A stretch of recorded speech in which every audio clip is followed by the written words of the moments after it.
The last time I was in the Keys at age 11, I'm so sorry.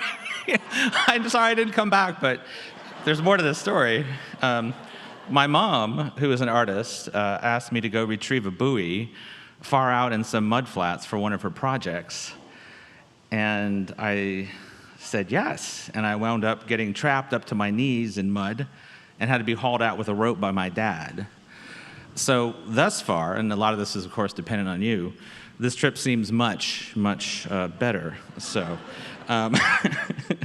many thanks to Arlo for that lovely introduction, for the many kindnesses of the organizers, to the Marquez Hotel, and especially Bob the Cat at that hotel. Yes, please, round of applause for Bob the Cat. I appreciate it. This is, I can tell you, and I've done hundreds of them, one of the best run conferences I've had the pleasure of attending. And I also wanted to say how at home I feel at this seminar, from the writers and environmentalists I've met to just the whole atmosphere of this place. And then also I do need to thank my research assistant, a wonderful writer and artist, Andy Marlowe, for helping with this keynote, and to my lovely wife, Anne, for too many things to enumerate. So I've been a Floridian since the early 1980s, and my Southern Reach trilogy is likely the Dread Peninsula writing I'm most known for. But the first time I wrote about Florida was actually in the 6th grade with an essay for school about the Everglades. I talked about the importance of mangroves and wetlands and concluded that, quote, it takes the help of many people to keep the delicate balance of nature for the people of the future to enjoy. All of us must help before many of our natural beauties are lost, and we must all do our part before it is too late.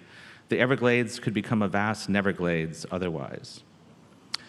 But the first time I wrote about Florida in a fictional way was many years later by creating a Florida freshwater squid for a fictional short story published online, kind of in the Mark Twain tradition of satirical stories. The mayfly squid that I created was an invasive species brought by mistake by Brazilian container ships and populating especially the lakes around Sebring. One thing they don't tell you about creating a fake Florida invasive species, it is very hard work. You do almost as much research in the library as if you were writing about a real invasive species, as perhaps the first paragraph of the story demonstrates.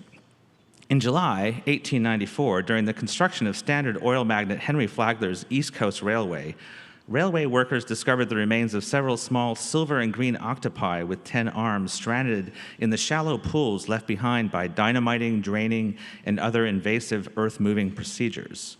Perplexed, the workers brought the octopi to their foreman. The foreman showed them to the chief engineer, who, on the advice of his wife, sent the specimens, already rapidly decaying, to biologist Gerald Sanders at the University of Florida. Sanders examined them, consulted his reference books, classified the creature as Fons floridanius, and promptly turned his attentions back to his first love, the Florida scrub jay. Indeed, in rereading the freshwater squid story recently, I was astonished to discover that its fiction displayed more rigorous respect for the facts of Florida than many an official document these days. And much like what can happen, I have the right audience, when you try to document real wildlife for historical or conservation purposes, you might get yelled at. A cephalopod expert from University of Texas, Galveston, all capsed me in an email ordering me to stop confusing the already fraught area of squid taxonomy with my fake squid. Other catastrophic side effects of my little old squid included the Sebring newspaper calling to ask about, quote unquote, the situation, because apparently over the years since the piece was published online, the Sebring Chamber of Commerce had been getting some mighty strange phone calls about the time and nature of the Festival of the Freshwater Squid. I may have failed to mention that I made up a pretty elaborate squid festival set in Sebring during the summer. Even after that controversy subsided, I still had to deal with fishermen calling me to claim they'd seen the squid in Louisiana bayous. You can actually find that online still in message boards for Louisiana fishermen. And after of that, the producer of a BBC wildlife show contacted me. They were going to be down in the Keys and the Everglades, and they wanted to come up to Central Florida and film me walking around a Sebring Lake talking about the squid. And yes, I was tempted. I knew a guy who made rubber models in a scuba suit. Maybe there really was a freshwater squid. Or at least, how could there not be if it was featured on a BBC wildlife show? But my conscience, aka my wife, told me I should not do this. So writing that story and the reaction to the story taught me a lot. It did scar me a bit too, but that's kind of beside the point.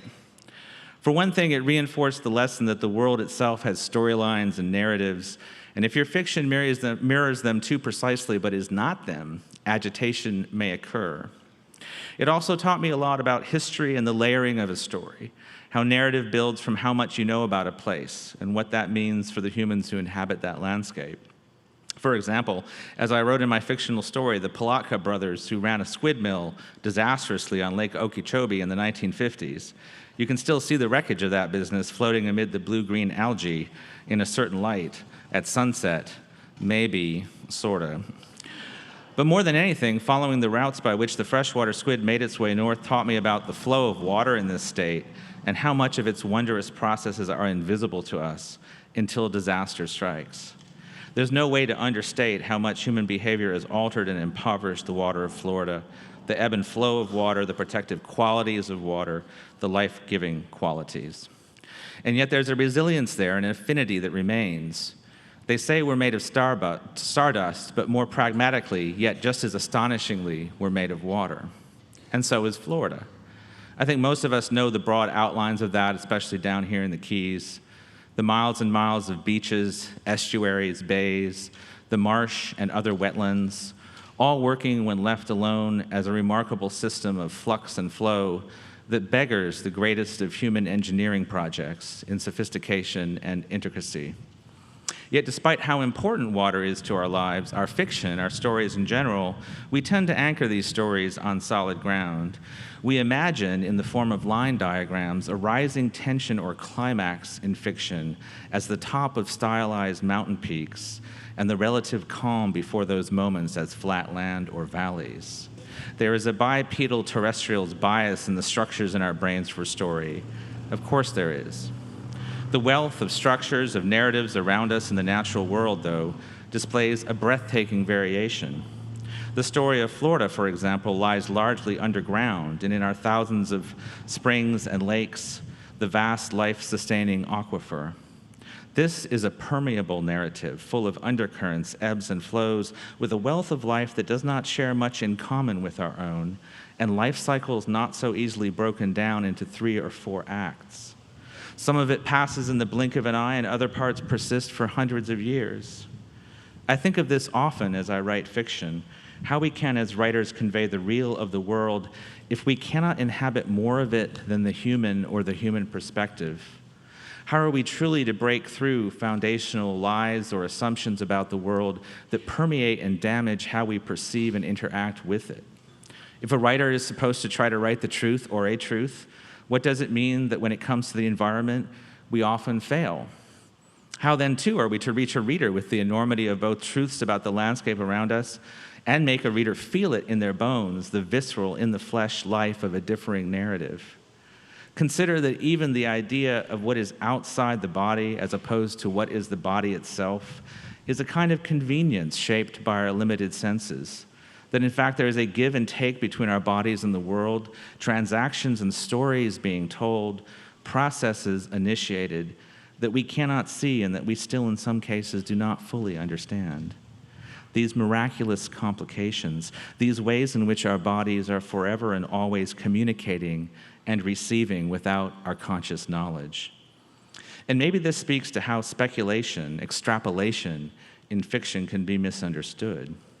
If one power or strength of fiction, more than ever, is to urgently render the invisible visible to the reader and to make the reader feel and care about situations or information about the real world that may feel quite alien at first, then in theory we may find and rejoice in eddies and pools of this sort of speculation within even a minimalist story set in the contemporary everyday, not just what we call extrapolation in science fiction.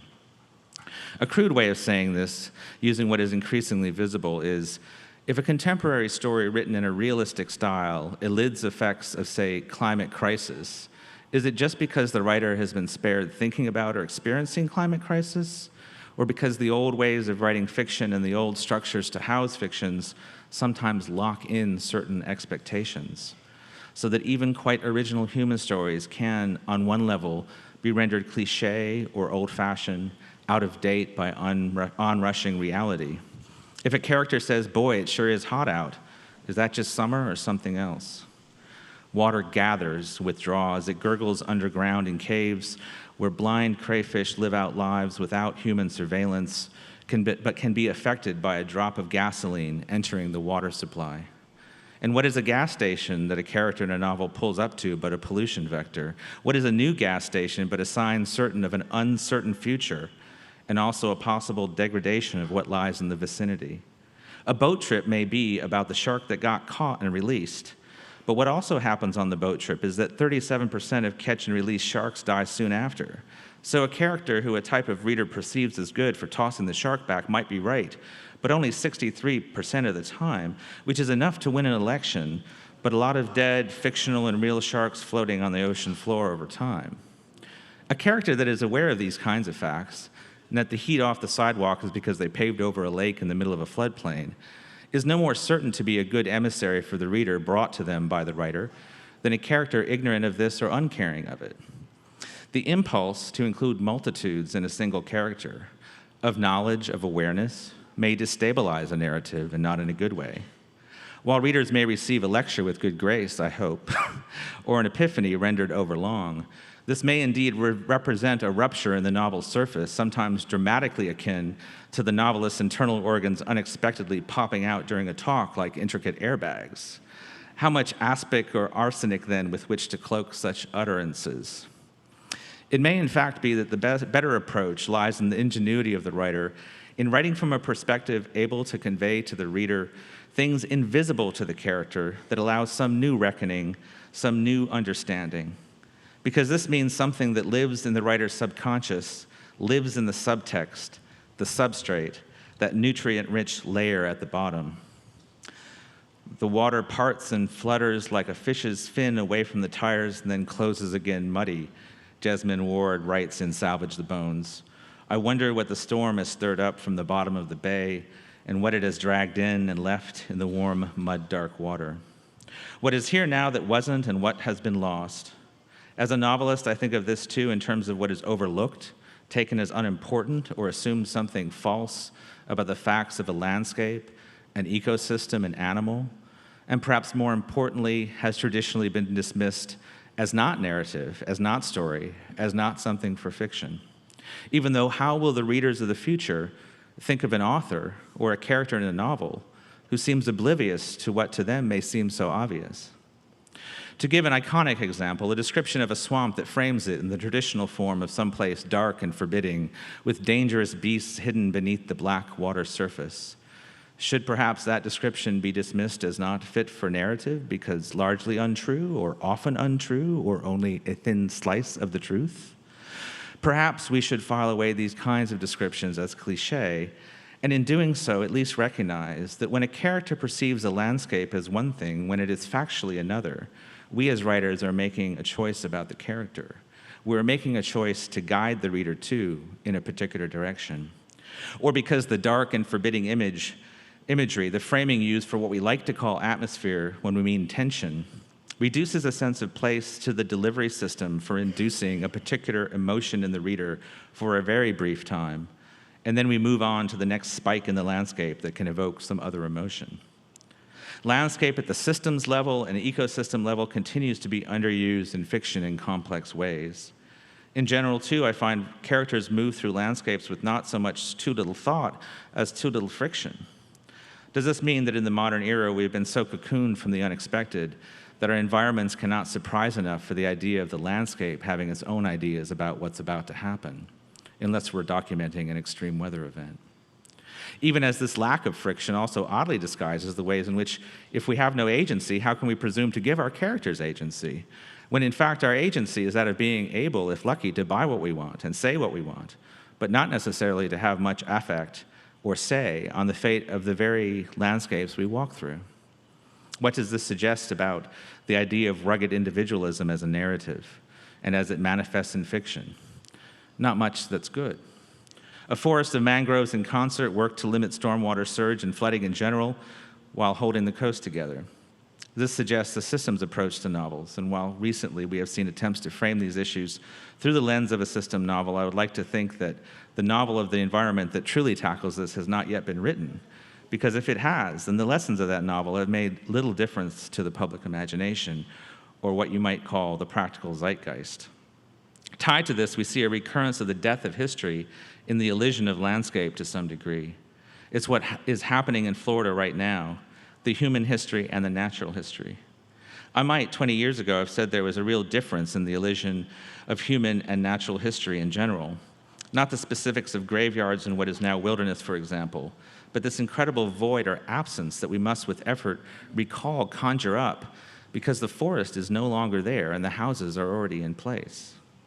At least in Tallahassee, the same wholesale clear-cutting affects the entire visible human past as well, with historic structures bulldozed for the latest grocery store or gas station, and the sign and symbol left is just a plaque, a was here.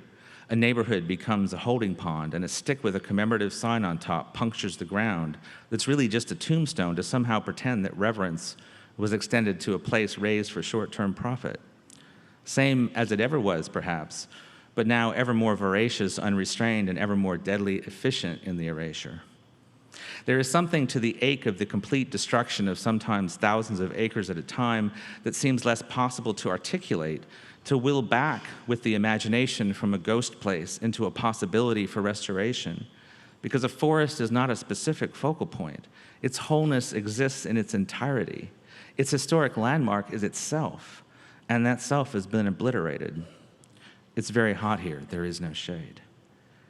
There is a strong tradition of the novel of environmental movements, of targeting the focus, as in the conflict between developer and environmentalist.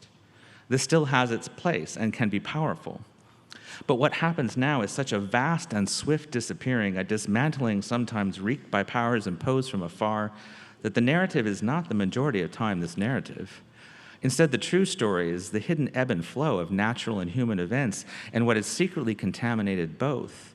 The infiltration and sinister contamination that led to the fact that without the ability to protest or push back, to frame a conflict as one would in fiction with rising tension, this often does not exist anymore. The forest is just not there one day for most people. The wetlands at the bottom of the ravine is just filled in, and people in the houses built there complain about the flooding that would occur with or without climate crisis. It was never there. There was nothing to get worked up about. That place was always this other place. Deforestation, then, devastation caused by contamination by the fossil fuel industry and the loss of the natural world in so many ways, is a war of a kind, and one largely defined by its invisibility or by its sudden absence, which is difficult to quantify or to make manifest in people's minds even as a ghost. How do you, as a novelist, memorialize or refer to a nothing that may not have been documented as a verdant something to begin with, without it just being a stick in the ground stabbing a ghost through the heart?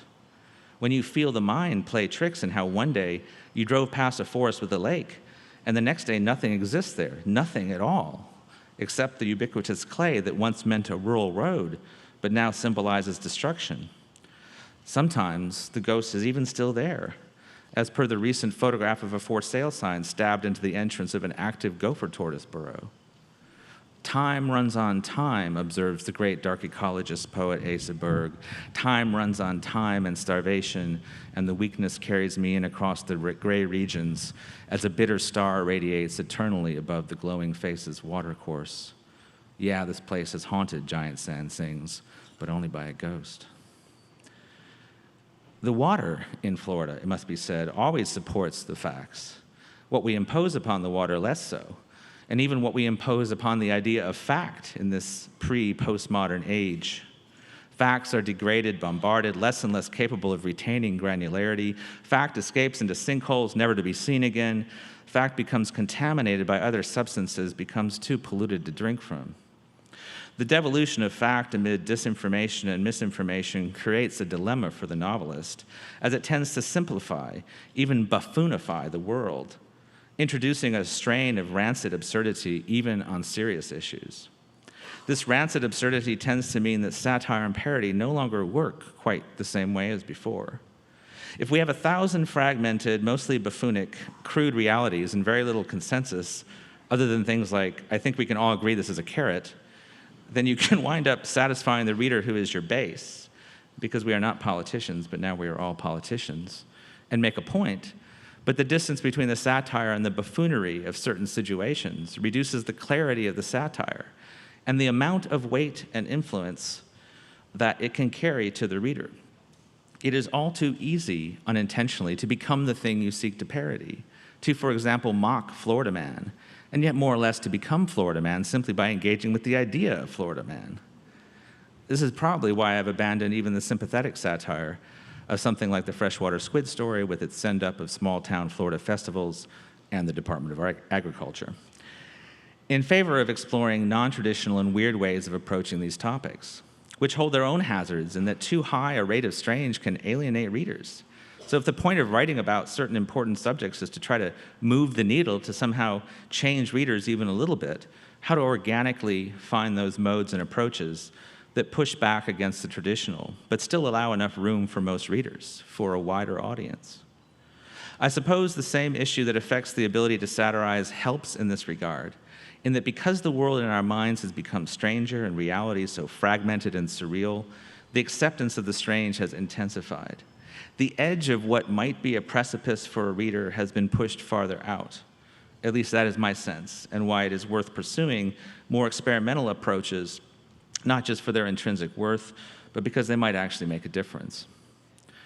Similarly, in thinking about writing across fractured realities, one idea that feels true and that binds them all together is that everything we see around us in a human-built environment, that which is visible, once existed in someone's imagination.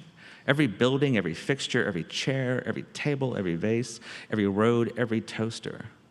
The world we live in is largely the result of the manifestation of many individual and collective imaginations applied to the task of altering reality.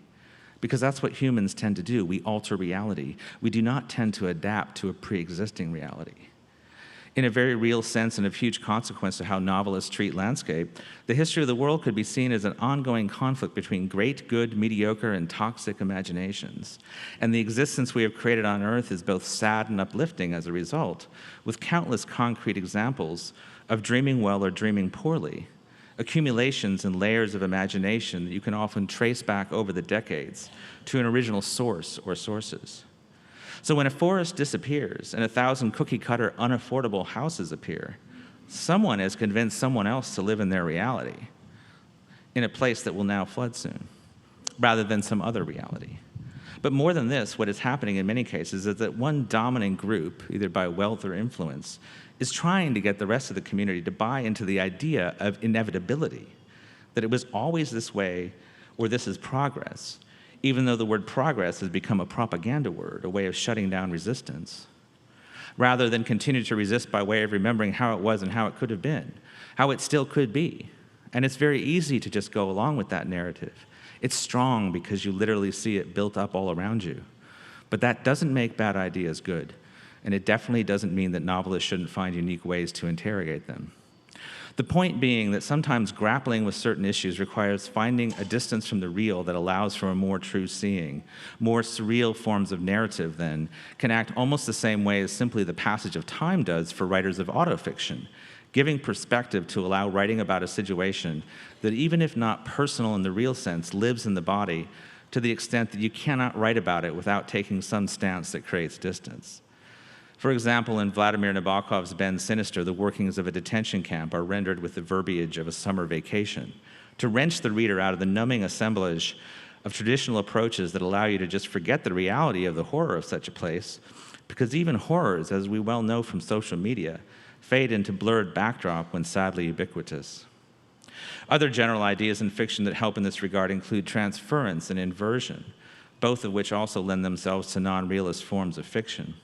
A crude example of transference would be a story in which an imaginary setting was alive so that when a forest is clear-cut, you can hear the screams for miles. A crude example of inversion is if forests suddenly started appearing overnight in cities instead of forests being cut down. Because just cataloging destruction isn't enough anymore for a novelist, because there's too much destruction, and worse, so much desensitizing destruction brought to us every day through our phones. Memory, then, too, is more and more important to me as a tool in fiction. A recollection of events of the past is not just informational to fill in the setting or to deepen a character. It is not some inert form of character-based exposition. Memory is a character's particular connection to a systems-wide sense of time and place. In my novel Finch, the main character knows a particular building through several eras and changes of government and function, and thinks that, quote, sometimes the overlay of reality seemed a sham. One day he would turn a corner on a rubble-strewn street, pass through an archway into a courtyard, be back in that other world, when he worked in the same building but as a courier, not a policeman. Am I dead, he thought sometimes, walking down that green carpet that he remembered from a different city, a different time? Am I a ghost? And if in some of my novels memory can become physical, can literally bring a person somewhere else, then it is because in cases where some other dominant imagination has eclipsed reality in the present, the only way to preserve anything for the future is to dive into the past. What can be more directly and perhaps poignantly ascribed to the losers in territorial wars also applies to other situations. Sometimes the only alternate vision for the future of a place exists because it is still alive in the minds of individuals to remember a better way or a different tradition. I refuse to remember only what you want me to remember. But even when it is not a different language or a situation far more dire than Florida's own, it is in a sense a variation on a dominant language of terminology and obfuscation, like the weaponizing of the word progress, or the phrase, people gotta live somewhere, which has an undercurrent of people will live anywhere developers want to make money, no matter if the water tells us different. In such a world, the novelist must rethink what resistance means, because by the usual standard of success-failure, many efforts to push back against bad imaginations are fated to a kind of failure due to the stacked odds, even if that's not the whole story. As I was talking about with Eve Samples from the Friends of the Everglades just last night, even failure in acting against some terrible new law or decision can, by the very act of resistance, delay worse decisions, or by its vigorousness create some better situation, some better reality in another context. This is difficult to capture in traditional narrative that wants definitive conclusions or some kind of conventional story arc, which is perhaps why story arcs interest me less than character arcs in novels. Life is indeterminate, with beginnings and endings that do not always make themselves immediately known. In Tallahassee, it is not yet clear where the end of a story involving the cutting down of ancient oaks for a holding pond ends, because the failure in that instance has led to so many other offshooting events and consequences, the repercussions of which have not yet reached their natural height or conclusion. If weird fiction, if turning to the surreal, if sometimes adhering to a dream logic in fiction has a power, it may be because it is finally attuned to the idea of a never-ending story, and in its structures and emphasis does not require a return to normal. Part of what I mean, too, is really about the idea of impermanence in a rapidly changing world. But what then is permanence and what is plenty? In the modern era, permanence seems like a mirage, whether in the natural or unnatural worlds, and plenty becomes a race to normalize the new precipice. But permanence is a kind of flux and flow as well, not a static condition. And in terms of the environment, doesn't mean untouched places, which is a kind of distraction or false assumption that fiction should be wary of conveying. Every place has been touched by us, transformed by us, often for thousands of years, including in the hopeful past and present by the careful land management of indigenous peoples. My favorite place to hike, the St. Mark's National Wildlife Refuge, is one example of this permanence in flux, in the echoing interplay of ecosystems, as reflected in the blackwater stillness of swamp, abutted by pine forest on one side and coastal marsh on the other. So when I say the refuge feels unchanged to me over decades, I mean relative to the rate of visible change elsewhere. I acknowledge interference. I acknowledge, too, that invisible processes are at work that may deeply change the refuge and the life that flourishes there. Yet on the level of my five senses and my gut, and despite an encroachment of a development outside the refuge's borders, St. Mark's is still one of the few places that cocoons me in a sense that with or without us, the world knows more than we do. It knows so much more. By the way, there are ants, spiders, all kinds of things up here. It's great. Is still one of the few places that cocoon. I'm just trying not to kill anything accidentally. It's still one of the few places that cocoons me in a sense that without us, the world knows more than we do. It knows so much more that my own sense of the spiritual is deeply tied to hiking alone out on the salt marshes with their surreal tree islands that seem to float improbably on the horizon. That the refuge seems unchanging is in part in the end because, like all complex things on the planet, it is constantly changing and adapting beneath the surface in the zones and places we cannot experience. That it requires care and attention to create permanence too, that part of why the refuge is still potent and prehistoric is the historic impact on it of humans. These levees for control of water flow are human-made. This trail was created by and once used by Native Americans. This landscape is existing within our history and our imaginations. The events that do visibly change St. Mark's are on the Earth scale that inspires awe in the world's natural systems. Hurricanes like Michael in 2018 didn't just smash levees in the refuge and annihilate the connection between raised berm trails through watery bogs. It flipped the salinity of fresh and saltwater ponds. It made the ducks later that year land in water they thought they knew, only to relearn and renegotiate a winter migration sanctuary that had been turned upside down.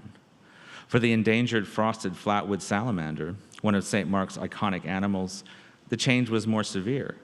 Not only did the water change, but the hurricane caused flooding that created new large ponds where there had been several small ponds before. This had the effect of putting more salamanders in close contact with still unknown effects on what you might call salamander culture.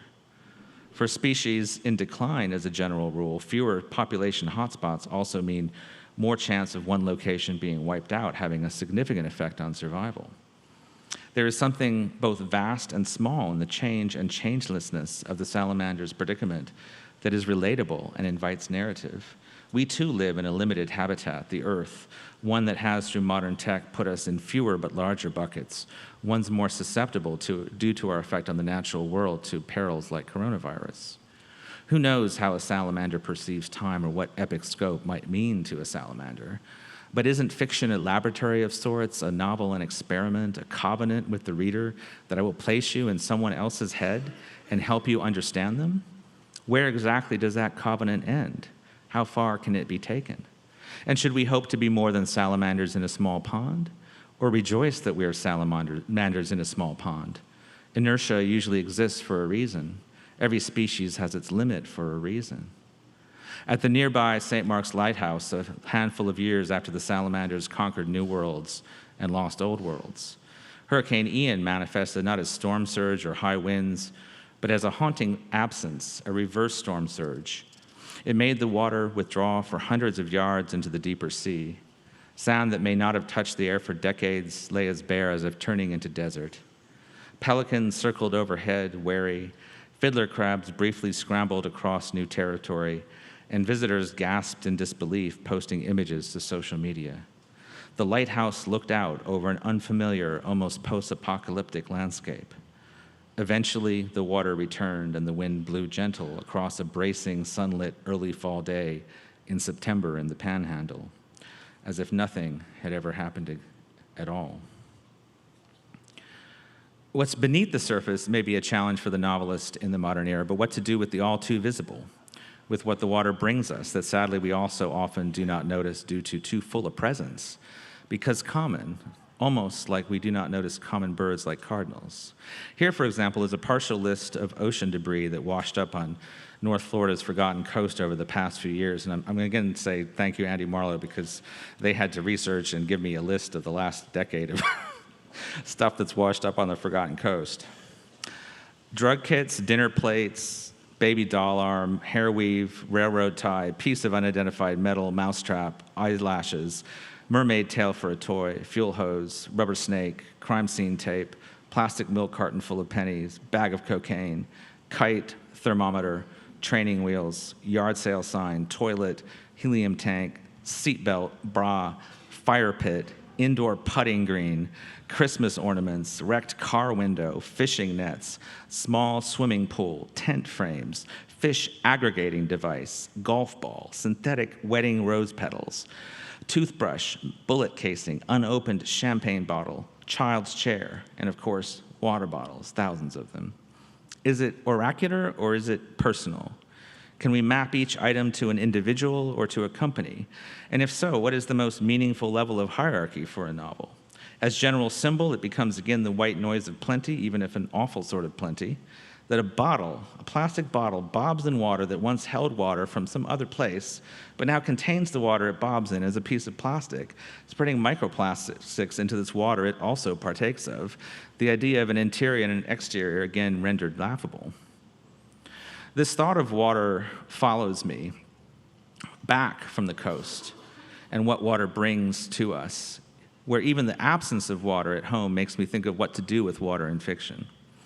How when it is absent, I want to replace it, as with the dry creek bed that runs through our Tallahassee property at the bottom of a ravine behind our house. In what is a usual story for our world, the city dammed the creek to put in water pipes and other things that happen when you build houses along the rim of a ravine back in the 70s, the things that kill off salamanders and change the terrain forever, even if you rewild later, even if in time much of the biodiversity may come back. Many places in Tallahassee, too, lie outside of history, or 20th century history, perhaps, through erasure, but also through confluences of liminal spaces that surely were known during times of indigenous rule and lineage, but not since. We are told we live in an era when everything is mapped, but what gets in the map and what doesn't still creates zones outside of knowledge. The ravine behind our house, for example, one of many in Tallahassee, lay on the border between two plantations once. It figures not at all in the histories of either plantation, nor has its natural history ever been mapped, at least not until before the time of Spanish conquest. It is, in a sense, a dead zone in terms of more than the most basic facts. There is functionally no record of the ravine, human or natural history existing. What exists is a history of the houses circling the top of the ravine, and this is largely a distributed private history held in the head of each person who has lived there since the 60s. Perhaps, too, and this is true, there may be an unbroken lineage of box turtles in the ravine for hundreds of years, but this information, this record, I have no access to. Is this permanence or impermanence? And how do we know? And how do we write about it in fiction? How do I write about my own backyard? Do I resuscitate the history of it somehow? Or do I write some new history? Like the debris that reaches our shores, the ravine is full of the sign of humans. When the dry creek fills, into that space come bottles, parts of fences and rakes, one figure skate, a clipboard, and the like. While farther up, I have found revealed by erosion buried tincture bottles and other artifacts that may predate the houses built here. Absence creates a void in the imagination that the writer wants to fill. If I work on a series of ravine novels now that are almost like exploring the sedimentary levels carved out by the water that no longer flows, then it is not just the water, but the fact that I sense the loss in such a place, and I want the full history of it, which may now exist only in fiction. Water also follows me everywhere in how, if I have influence, the influence appears.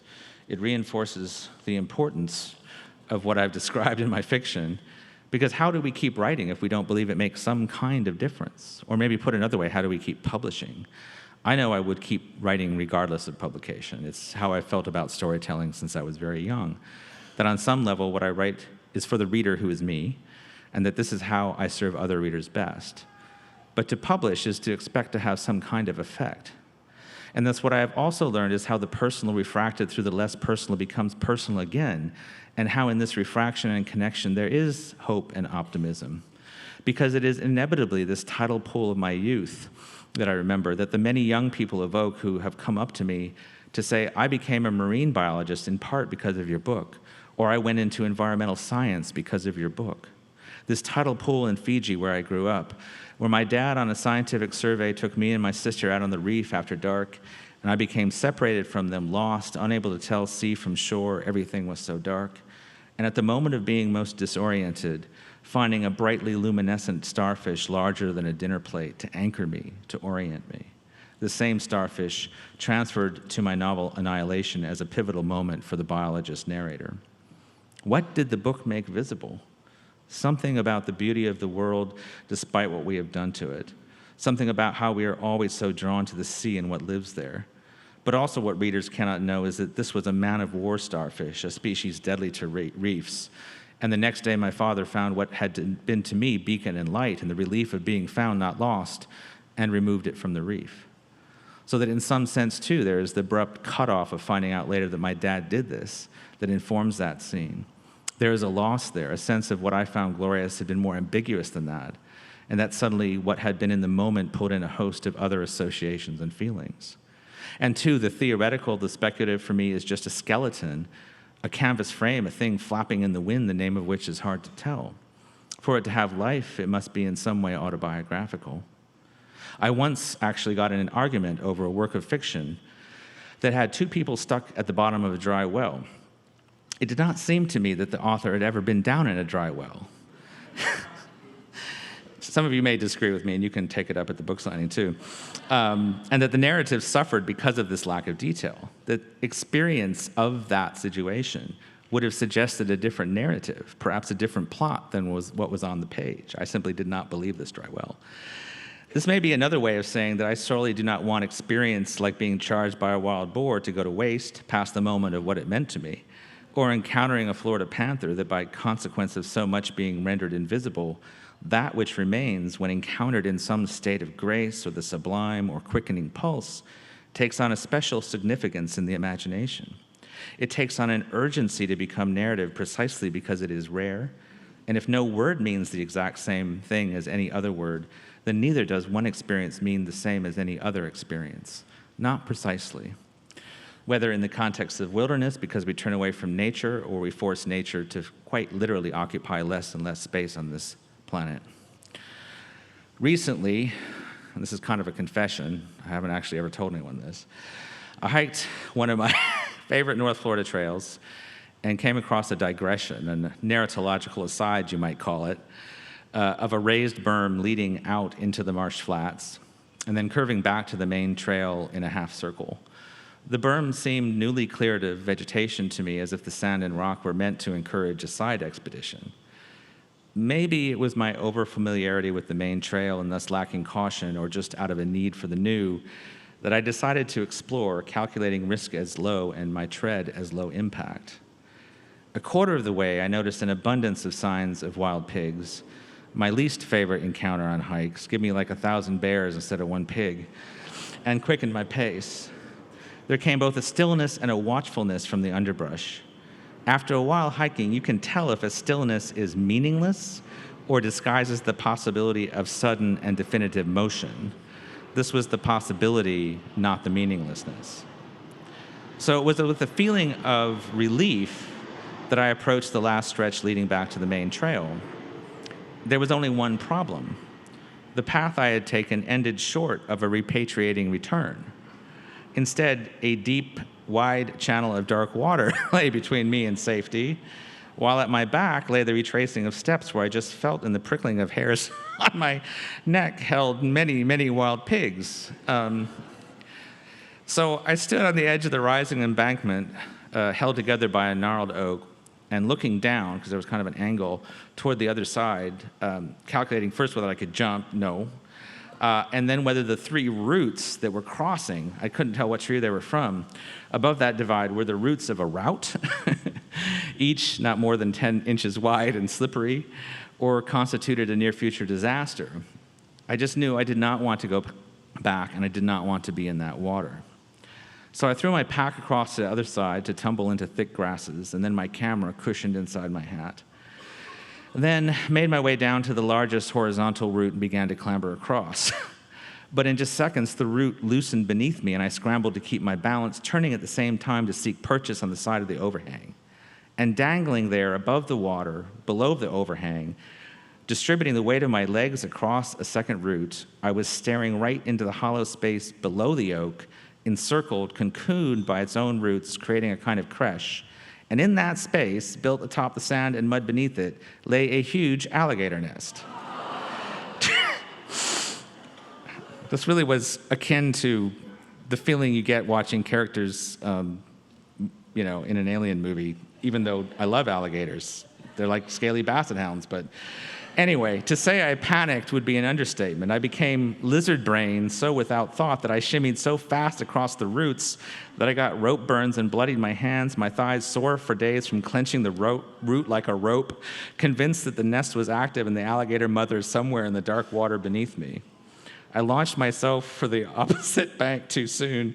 Thankfully, this wasn't filmed by anyone, and bruised my shins, scrambling up the side like I was some combination of otter and snake, and then pushed myself on my back up onto the trail, resting there in the grasses, dragonflies hovering above me, breathing heavy, pulse ragged. When I had recovered, everything around me took on a special sort of brightness. I had survived my own bad judgment, the stupidity of taking the trail, the stupidity of my solution to facing a stretch of water.